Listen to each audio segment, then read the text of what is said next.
Hey, I'm Bob Runkle, and for as long as I can remember, I've loved pop culture.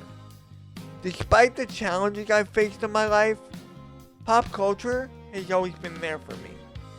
I love talking to people and being a platform for others to share their thoughts, stories. Because if there's one thing I never get tired of, it's seeing driven, talented, and inspiring individuals follow their dreams, no matter what obstacles are in their way. And I know a thing or two about that. Welcome to the DJ Bob Show. I'm DJ Bob. Roll it. The DJ Bob Show. Pop culture, past and present.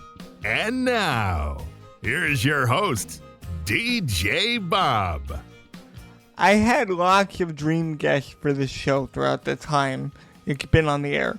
And surprisingly, William Hung has been one of them. And he's here with us, talking about his American Idol audition, what he's up to now, and he even sings a little for us at the end. You're not going to want to miss this.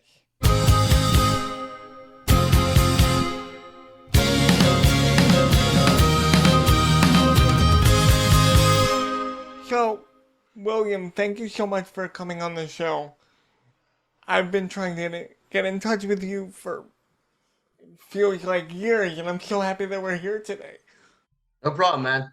I'm so happy about this. So, to kick this off, what is something that you wish people knew about you? I wish people know more than me as the She-Bangs guy from American Idol.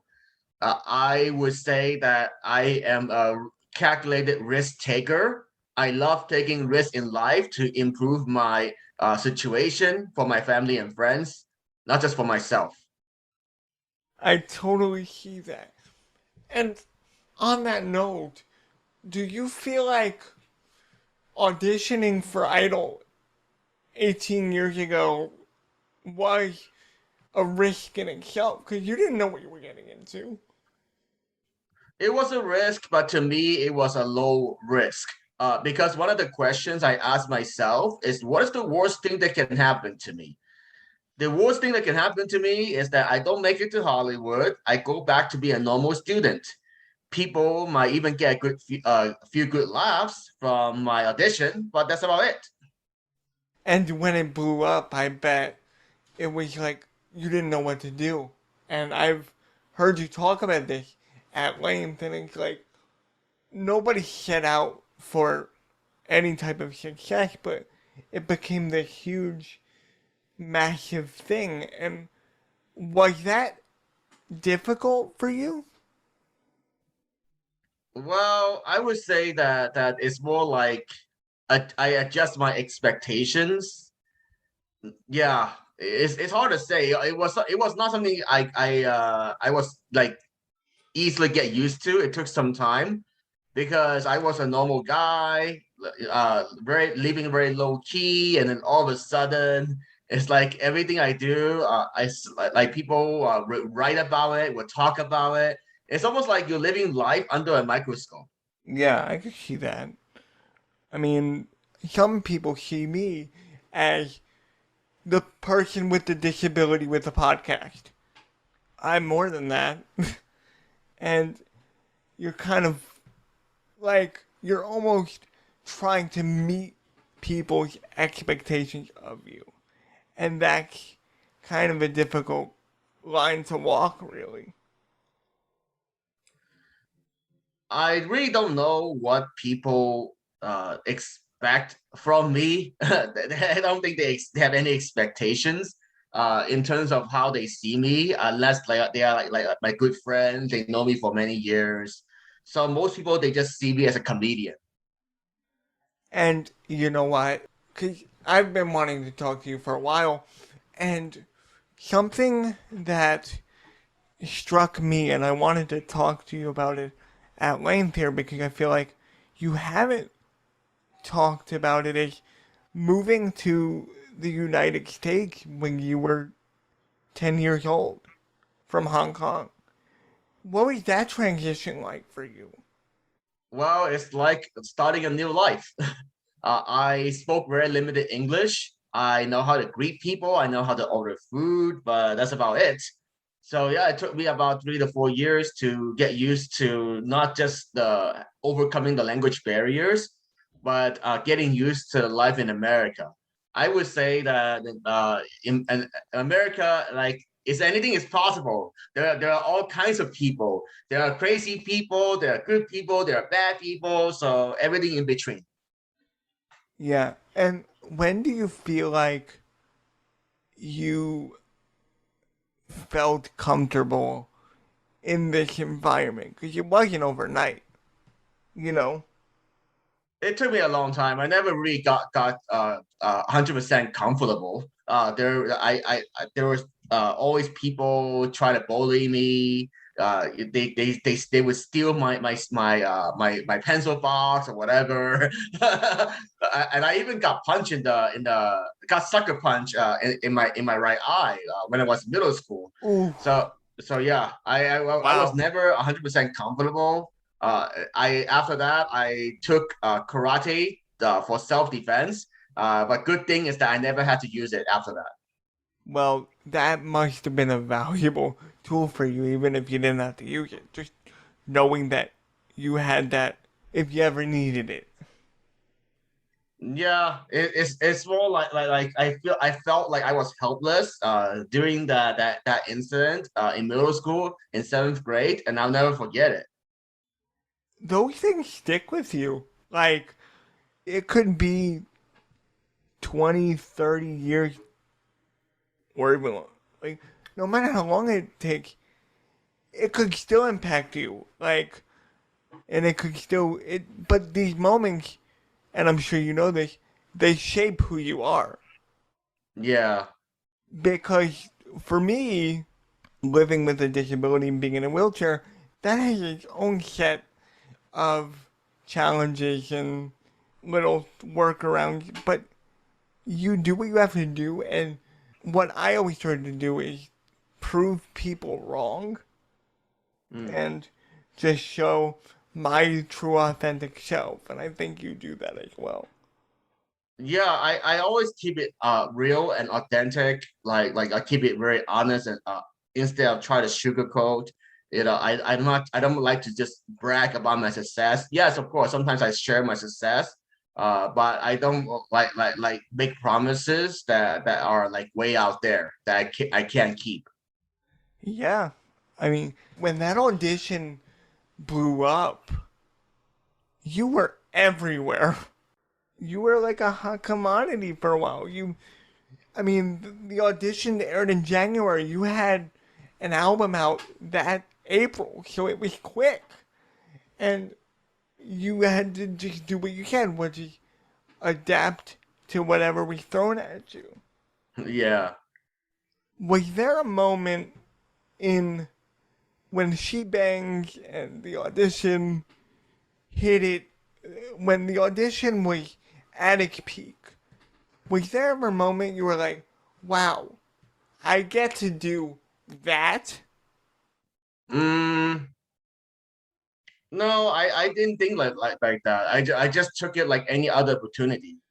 So it was just day by day, sort of. Right. Like I didn't know what was gonna happen because there was a time gap between when I auditioned on TV, in the live setting, compared to when they broadcast the audition, and then somehow that audition went viral. It's like a 4 month gap. Wow. Let me tell you something funny. So when the audition aired, I loved it. I thought it was really charming and fun.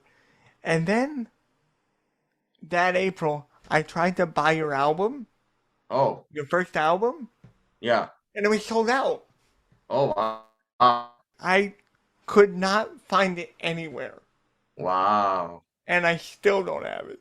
So if I ever find it, we gotta get you to sign me a copy of it. Okay, cool. That'd be great.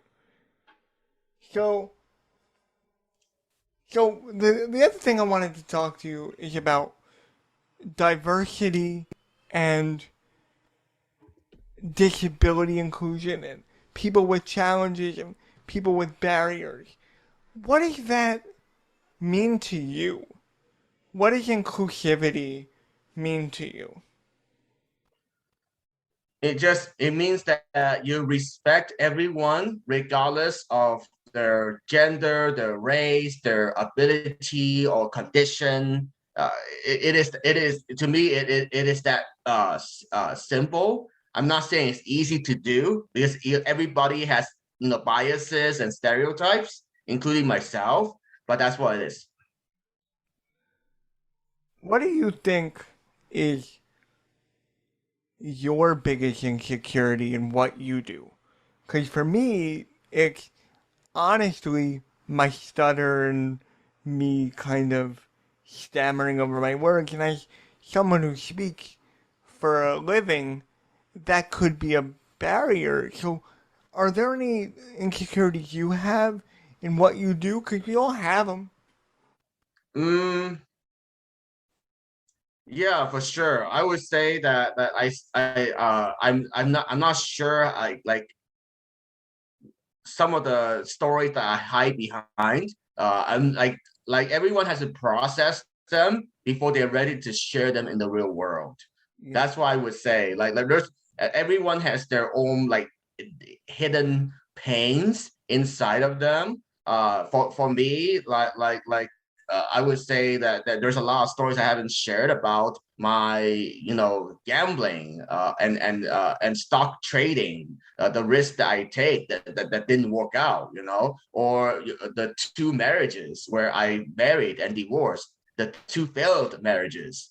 So everyone has those deep pains inside, and then it's more like when is it the right time to share them? It's okay to keep something to yourself too. And that's what you have to do. But also, if you don't share some things, you're not showing your true authentic self. Yeah. Like, for example, I never used to talk about my disability on this podcast. Mm, But once I did, people wanted to know more and started asking me questions and asking mm, me my story. And it created this conversation that I wouldn't otherwise have. mm. That's why at some point, as hard as it is, you gotta open up. Yeah. And you have to be real. You have to be authentic. You have to be yourself and just showcase you as a person. And one of the things early on I admired about you was your love of like inspirational quotes and giving people little nuggets of wisdom to get through the day. Was that something you always did? Because not everybody's like that. Um.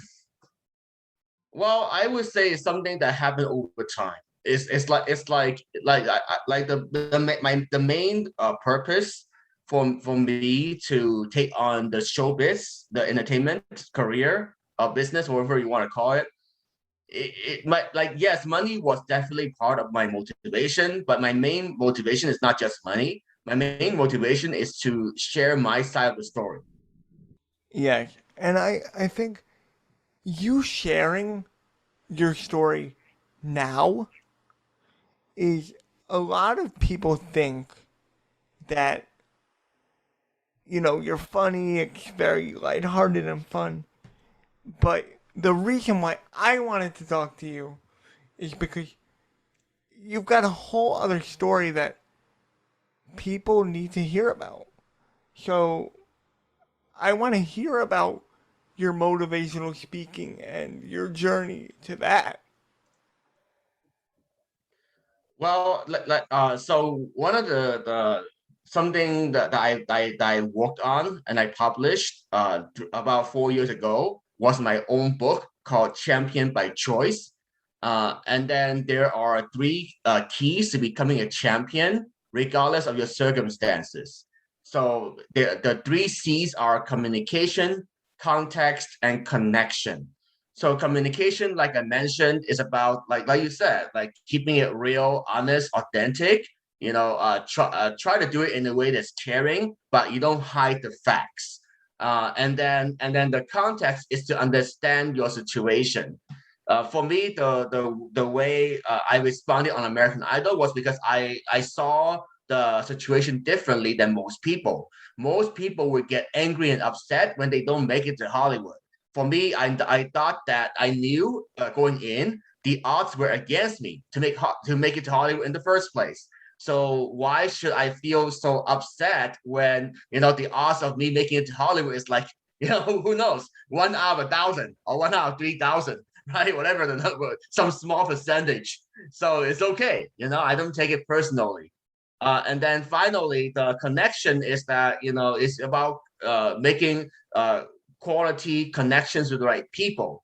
For me, I don't have that much time and energy to manage a lot of friends. It's not about having 5,000 friends on Facebook to impress you. It's about having like maybe 10 to 20 people I stay in touch with every day. Yeah, you have to have that core group. Yeah. Because they could be your sounding board for everything. Life, work, experiences. It's good to have that group. Yes. And something that I wanted to ask you is like, is there a question that you get asked about your experience in show business or in Idol or just in life that you don't particularly like? And what is that? Well, I think the most annoying question that I get from my fans is that they sometimes people they want me to just randomly sing she bangs in public. Well, And I always say no because I just don't feel right, because my when I perform that song, it has value. So when if I agree to perform randomly in public just because one of my fans asked me, that I feel like they it's not all of a sudden it doesn't have the same value. it's a show for them. It's a gimmick for them, but you're so much more than that. Right. Now, what is the weirdest experience that you've had with a fan? The weirdest experience. Oh, I remember one of my fans from Hong Kong, he would run up to the elevator as my parents and I are about to head back to the room to go to sleep.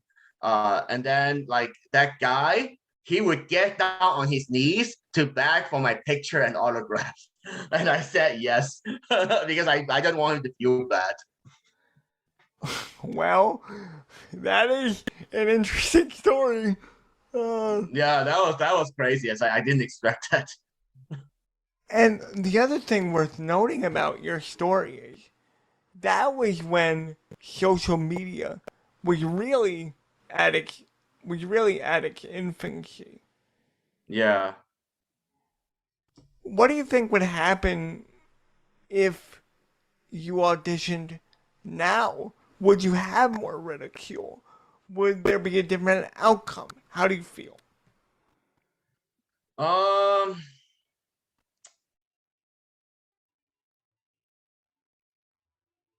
I don't think I would do it again.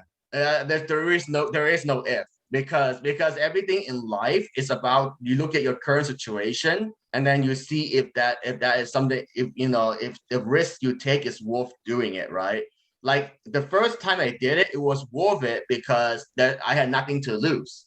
But now I feel like I had a lot to lose. Because if I were to get on audition, most of the time, like 99.999% of the time, it's not going to work out, right? Because I don't have the legitimate singing talent. Even if I were to get higher vocal coaches, take music classes, I know that's not my talent. So sometimes you have to be honest with yourself as well. You have to know, all right, I'm not good at this, and that's okay. Right. But you still have fun with it, and that is something that I admire because American Idol has asked you back several times to, sing and play around and joke and have fun. And that's got to be meaningful for you. Like, you're a part of pop culture. Yeah, that's true. Like people know who I am. I still get recognized every day. So yeah, it's a good crown to have. So, what are you up to currently? But my main thing is that I make online singing videos on a platform called Cameo. So Cameo, many celebrities are on it. Me too. And then I usually get like fan requests to sing them happy birthday, motivate them to get them out of their slumps. So yeah, it's actually a good fit. Not because as I think more about it, it's not even though initially I just thought that I was just this weird comedian making fun of myself kind of guy. I realized that I'm more than that too. I realized that I do motivate people to keep chasing their dreams. And I'll be honest, you've inspired me today just by hearing us having a conversation. Because to me, we're not doing an interview. We're having a conversation. There's a difference. Yes. There's a major difference. So there are a couple things I wanted to know.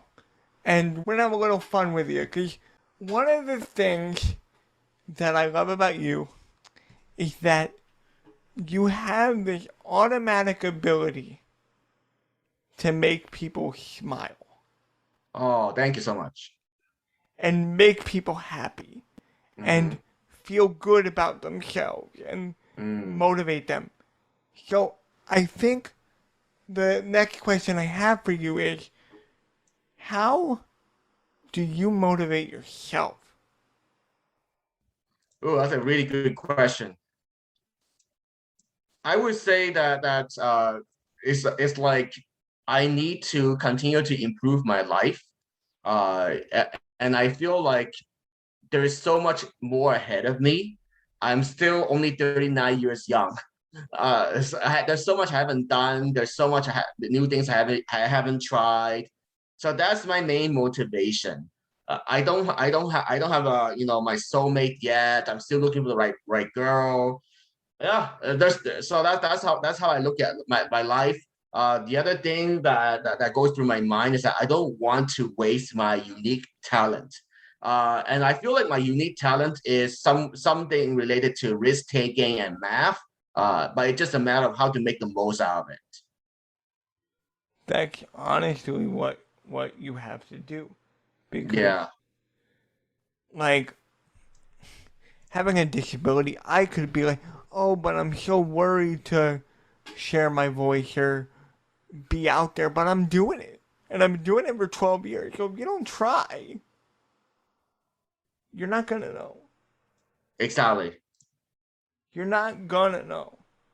And I think that you sharing your gift in this way, it's taking away a lot of the mockery and the stuff you got in the early days when you first auditioned. You're making people see that you are a person with real feelings, real thoughts, real, interactions with people. You're not just the she bangs guy. Right. That being said, for my audience, can we hear a little bit of it? Okay, sure. She bangs, she bangs. Oh baby, when she moves, she moves. I go crazy cause she loves like it flows, but she still like it be. Like every girl in history. Yes!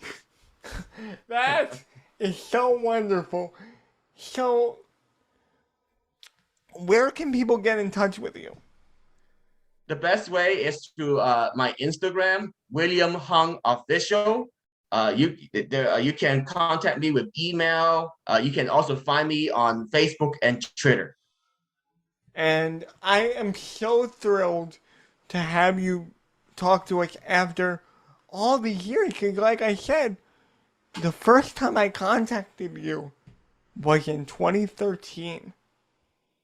And we never crossed paths, and I'm glad that we did on this random occurrence. So I'm so happy that you were here. And I hope to have you back on soon to talk about any other projects you may have.